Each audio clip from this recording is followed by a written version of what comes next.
Hello everyone, and I hope you all are doing well. Welcome to another fantasy match preview. This is going to be for the game between New Zealand and India, and this game is going to be played at Hamilton Seton Park. Now that ground is more so known to help pace, but yes, the interesting part is leg spin has the best average on this ground, so it will be interesting to see how it really works out for them.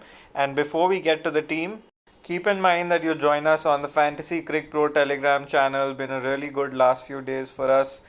And like you can see, we won some mini GLs, won some GLs on Rario too.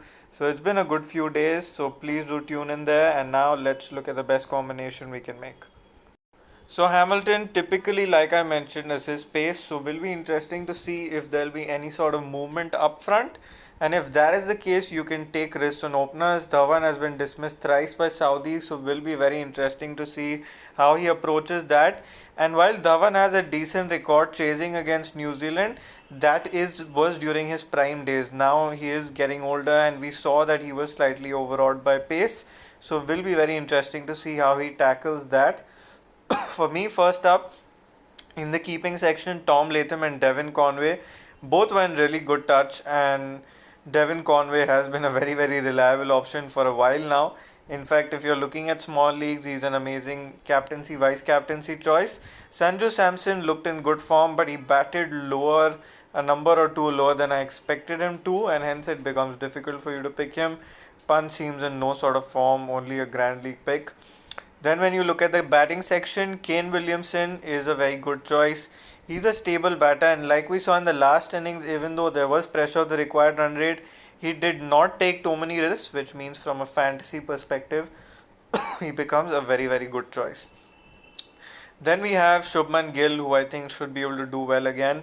One point to keep in mind is again, if there's movement up front, Matt Henry has dismissed him a few times, so he can trouble him, so keep that point in mind.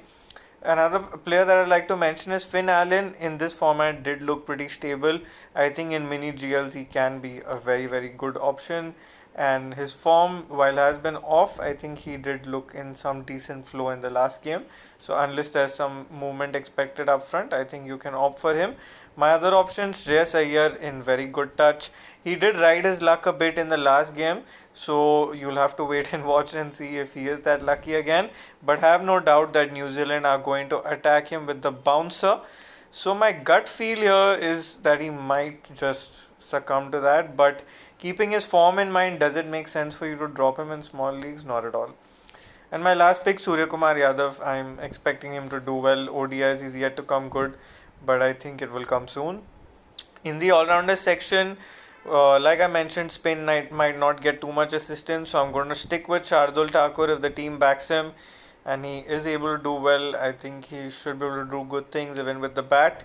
In the bowling section, Tim Southee, Lockie Ferguson both pick themselves very important options. I'm going to opt with Yuzvendra Chahal here. Why?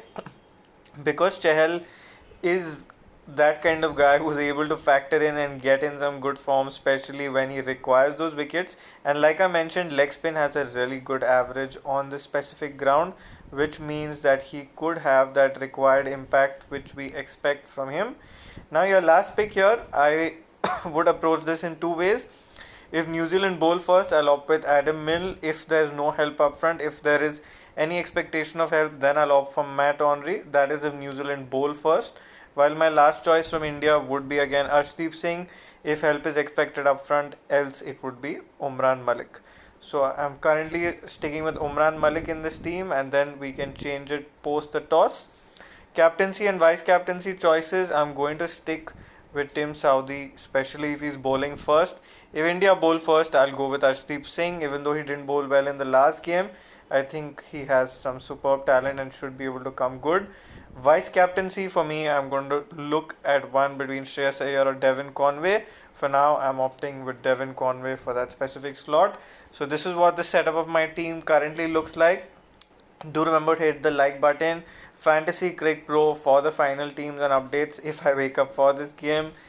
And let's look at now the New Zealand versus India exchange 22 picks for this game. In this section here of this video, you are able to pick only certain players. You don't have to go ahead and buy and sell, or sell everybody. Only pick players who you feel would be able to do well for you. So I think from India, I'm going to opt for Arshdeep Singh, Umran Malik, one of the two, based on the pitch conditions.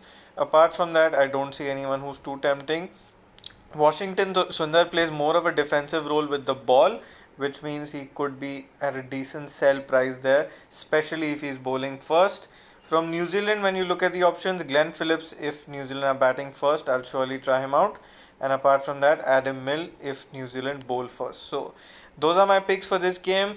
Hope you all enjoyed this preview and have a great game. All the good luck to all of you. And remember that before you leave this video, do predict your man of the match for this specific game. All the good luck to you.